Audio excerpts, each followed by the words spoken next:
Bhupendra Bhai Patel inaugurated the and laid the foundation stone for development works with worth over 1000 crore, making a major boost all-round development of Banaskantha district. Among the key projects in the Palanpur Greenfield Bypass, a long pending demand aimed at easing serve traffic congestion in Palanpur city. Work on the Palanpur Greenfield bypass will begin soon as the Chief Minister has laid the foundation stone. The state government will construct the 24.5-kilometer bypass in three phases at a total cost of 562 crore. The project gained momentum after the Chief Minister instructed officials to resolve Palanpur's decades-old traffic problem. Following his direction, land acquisition related planning processes were expedited. A total of 157.81 hectare land across 15 villages has been processed. Currently, traffic from Ahmedabad, Delhi, Rajasthan, Kanjala passes through Palanpur Aroma Circle, resulting in heavy congestion. The Aroma Circle handles nearly 30,000 vehicles daily, including over 6,000 heavy vehicles, causing severe traffic bottlenecks in the city. The proposed bypass will be a four-lane road connecting Ahmedabad to Disha, SH41 to NS27, Disha to Abu Road, NS27 to NS27. The highway will feature લોકો સુધી બાકી જાહેરાતો થાય ને પૂરું એ ના થાય. જુઓ તો 25 વર્ષે એઝ ઇટ ઇઝ પડ્યું અને 50 વર્ષે પડી રહેલી વસ્તુઓ છે. એમાં આપણે આ નર્મદા આવી જાય.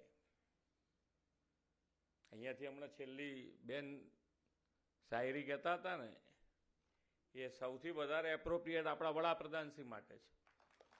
એક નેતૃત્વ આપણને મળ્યું ને આખું જ આપણને બધા અહીંયા બેઠેલા હોલમાં બધાને એવું હતું કે આપણા ઇન્ડિયામાં કંઈ સુધારો જ નહીં થાય.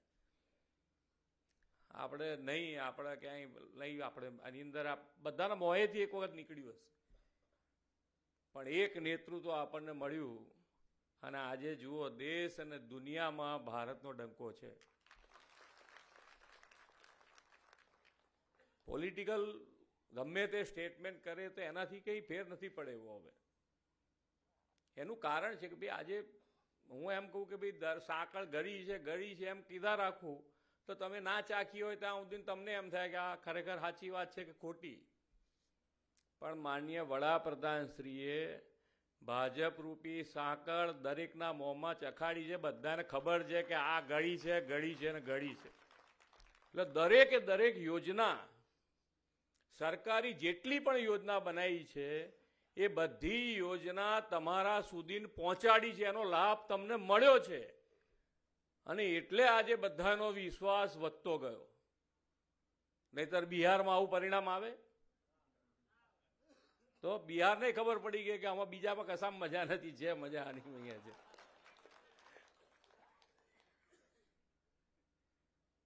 રોજ બરોજ તમે જુઓ તો વિશ્વાસ વધતો જ જાય છે. કેમ તો ઘણા આજે ધારો કે તમે આજે અહીંયાનો બાયપાસ જે છે એ બધાને એમ હતું કે સારો થશે કે નહીં થાય, એવું એક વખત બધાના મગજમાં આવી ગયું હતું કે હવે આ લોચામાં પડ્યું છે, હવે નહીં થાય લાગે એવું થાય તો આપણે સામે ના બોલીએ પણ અંદર કાને વાતો થાય. બધી અધ્યક્ષશ્રીની સામે થોડા કહેવા જઈએ કે યાર તમે કહી ગયા હતા પણ ચાલુ કરાવતા નથી. પણ ટાઈમ વધારે ખેંચાય એટલે પછી આપણને વિશ્વાસ ઉઠતો જાય ને. પણ આજે આ ખરેખર સમસ્યાનું મોટું સમાધાન આજે પાલનપુર બાયપાસ ખૂબ સારી રીતે શરૂ થયો છે. કેટલા મહિનાનો ટાઈમ લિમિટ આપી છે કલેક્ટરશ્રી? 1.5 વર્ષ. એટલે અમારે પાછું લોકાર્પણ કરવા અમારે આવવાનું પાછું. એમ કેવી કાર્ય પદ્ધતિ તમે જુઓ ને, એક વિઝન સાથે કામ કરે છે. માનનીય વડાપ્રધાન શ્રી જુઓ એક વિઝન સાથે, તમે એક પ્રોબ્લેમ થાય તો ભવિષ્યમાં પણ ફરી પ્રોબ્લેમ ના થાય એના સોલ્યુશન સાથે કામ કરી રહ્યા છે. વિઝન એમનું છે. દરેકે દરેક સ્ટેજે એમણે વિઝન સાથે કામ કર્યું. તો આજે આની અંદર ખૂબ મોટા કામો હું તમને જે વિઝન એમનું છે તમને કહું તો આજે વિશ્વનો સૌથી મોટો રિન્યુએબલ એનર્જી પાર્ક ગુજરાતમાં બની રહ્યો છે. સૌથી મોટો, વિશ્વનો સૌથી મોટો રિન્યુએબલ. એશિયાનું સૌથી મોટું ગ્રીનફિલ્ડ સિટી એ આપણા ગુજરાતમાં ધોલેરા બની રહ્યું છે.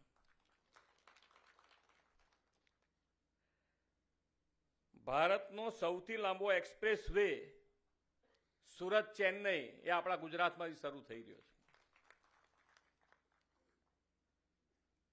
પ્રથમ આંતરરાષ્ટ્રીય નાણાકીય કેન્દ્ર એ ગિફ્ટ સિટી એ આપણા ગુજરાતમાં છે. અને બુલેટ ટ્રેન તો ખરી જ, અમદાવાદથી બોમ્બે એ શરૂ થશે ટૂંકા ગાળામાં. આ કેટલું વિઝન, કેટલી રીતે આગળ વધવાનું. હમણાં ગઈકાલે જ આપણા ત્યાં જે જાહેરાત થઈ યુનાઇટેડ નેશન્સની સંસ્થાએ, યુનેસ્કોએ દિવાળીના પર્વને અમૃત વારસા તરીકે જાહેરાત કરી છે. અને આના પહેલા આપણા ગરબાને પણ આ ગૌરવ મળી ચૂક્યું છે. પહેલા કોઈ આપણી સામે જોવા તૈયાર નતા, આપણે શું કરીએ છીએ. અત્યારે તો શબ્દ માન્ય વડાપ્રધાન શ્રી ગમે તારે બોલતા હોય તો આખું દુનિયા સાંભળતી હોય કે એક શબ્દ ને એનું શબ્દનું વજન કેટલું.